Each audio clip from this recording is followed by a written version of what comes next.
আমার নামে মামলা হবে, তবে এই কথা যারাই বলবে ওই চুপ্পাটাকে কালো কুত্তা দিয়ে খাওয়া দেবেন, না পরে লাল কুত্তা দিয়ে খাওয়া দেবেন। এত বড় দুঃসাহস! আমরা জীবন দিলাম, আন্দোলন করলাম, এখন আমাদের রক্ত দেওয়া শেষ হয় নাই। আমাদের বিরুদ্ধে অবিচার।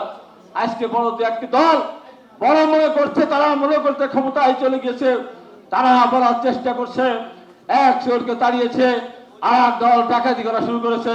হুঁশিয়ার করে বলে দিতে চাই, এই কথা দ্বিতীয়বার উচ্চারণ করবেন না। বাংলার মানুষ যদি অতি ইতিহাসে টান মারে, এই বাংলাদেশে বসবাস করার আপনাদের অসুবিধা হয়ে যাবে। তাই বিএনপি নিয়ে তারা হাসরা করবেন না। বিএনপি কার দোয়াই চলে না। 2024 সালে যে নির্বাচন হতো, সেই নির্বাচনে বিএনপি একাই 260টি আসন পেত। তাই 5 তারিখের পর বিএনপি জনপ্রিয়তা বেড়েছে। কেউ যদি মনে করে বিএনপিকে কটাক্ষ করতে চান, পরিষ্কার করে বলতে চাই, বিএনপি কারো দোয়াই চলে না। আমরা উপযুক্ত বদলা নেব আগামী দিনের নির্বাচনের মধ্যে দিয়ে, জলাপ করার মধ্য দিয়ে। প্রিয় বন্ধুরা আমার, সারা পৃথিবীর ইতিহাস যদি আপনার সামনে নিয়ে আসেন, বাংলাদেশে যে নির্যাতন হয়েছে বিএনপির বিরুদ্ধে, বাংলাদেশের মানুষ যেভাবে নির্যাতিত হয়েছে, অত্যাচারিত হয়েছে, পৃথিবীর ইতিহাসে একটি প্রমাণ তার পাবে না। অথচ সেই দলকে নিয়ে আজকে গভীর ষড়যন্ত্র হচ্ছে।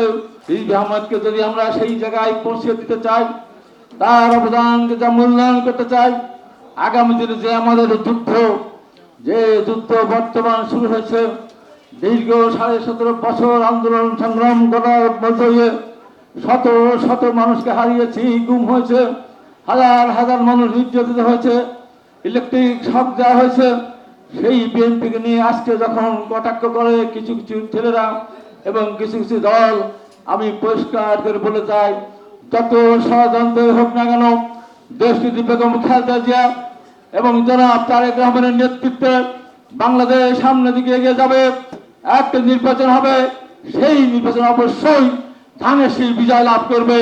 রিজভী আহমেদের সেই অবদানের মূল্যায়ন হবে। বন্ধুরা আমার, আজকে বলতে চাই, সেদিন শহীদ হয়েছিল আজিজ হকার, সেদিন শহীদ হয়েছিল সাধারণ সিরাজ, এরকম শত শত শহীদের রক্তের বিনিময়ে আমরা শহীদের সাথ উৎখাত করেছিলাম। কিন্তু পরবর্তী সময় দেখলাম সেই শহীদের সাথকে সাথে করে 15.5 বছর এই বিগত স্বেচ্ছাচারী সরকার আমাদের উপর নির্মম অত্যাচার করেছে। ভোট দিতে দেয় নাই, ভোট কেন্দ্র দিতে দেয় নাই, বিনা ভোটে নির্বাচিত হয়েছে, একদল ভাবে নির্বাচিত হয়েছে। আজকের এই দিনে রিজভী আহমেদের অবদানের কথা স্মরণ করে আমরা পরিষ্কার করে বলতে চাই, ওই যে স্বৈরাচার আমাদের অত্যাচার করেছে, নির্যাতন করেছে, দেশনেত্রী বেগম খালেদা জিয়াকে বিনা কারণে শাস্তি দিয়েছে, বিদেশে চিকিৎসা দিতে দেয় নাই। আমাদের প্রিয় নেতা যার বাবা মহান স্বাধীনতা ঘোষণা দিয়ে যুদ্ধ করে দেশ স্বাধীন করেছিলেন, বীরত্তম উপাধি পেয়েছিলেন, সেক্টর কমান্ডার জিয়া রহমানের সন্তান তারেক রহমানকে দীর্ঘদিন বাংলাদেশ আসতে দেয় নেই। একের পর এক মিথ্যা মামলা দিয়ে সাজা দিয়েছে,